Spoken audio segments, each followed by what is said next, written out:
నేను పోతర్ల సుదర్శన్ యాదవ్ను మహేశ్వరం ఎంపీటీసీని. ఈరోజు Maheshwaram community health సెంటర్కు రావడం జరిగింది.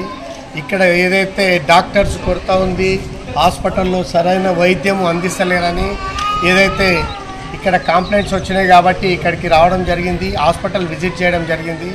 హాస్పిటల్ విజిట్ చేసినట్టయితే ఈ హాస్పిటల్లో మొత్తం ఒక 16 మంది డాక్టర్లు ఉండాలి.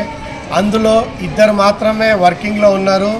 ఒకరు డిప్యూటేషన్ డాక్టర్ ఉండను, ఆయన కూడా వెళ్ళిపోయాడు. ఒకరు కాంట్రాక్టర్ డాక్టర్, ఆయన వెళ్ళిపోయాడు. 2 డాక్టర్లు మాత్రమే ఇక్కడ వర్క్ చేస్తున్నారు. ఏదైతే ఈరోజు భారతీయ జనతా పార్టీ ఎంపీటీసీ అయిన సుదర్శన్ యాదవ్ గారు ఇక్కడికి వచ్చి హాస్పిటల్ సందర్శించినట్టయితే హాస్పిటల్లో రోగులకు చికిత్స చేయడానికి డాక్టర్లు లేరు, ఇక్కడ సరైన వైద్యం లేదని ఇక్కడ చుట్టుపక్కల ప్రజలు చెప్పినందుకే మేము ఇక్కడికి రావడం జరిగింది. ఇక్కడ హాస్పిటల్ సమీక్షించిన విధంగా చూస్తే ఇక్కడ ఎవరు కూడా సరైన వైద్యం అందించట్లేదు. దానికి కారణం ఎవరు? ఏదైతే గవర్నమెంట్ వేకెన్సీస్ ఇవ్వట్లేదని ఇక్కడ ఉన్న డాక్టర్ వాణి గారు చెప్పడం జరుగుతుంది. ఆ వాణి గారు చెప్పిన మాటలకు మేము ఎలాంటి డిసిషన్ తీసుకోకుండా కూడా ఇప్పుడు ఈరోజు ఒక 3 డేస్ టైం అడిగింది మేడం. డిఎంహెచ్ఓ గారితో మాట్లాడి ఏదో ఒకటి చెప్తాం సార్ అని.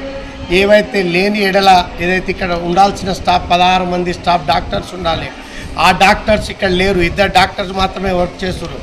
దానికి తోడు ఇంకొకటి ల్యాబ్ టెక్నీషియన్స్ లేరు, ఇక్కడ రేడియాలజిస్ట్ లేరు.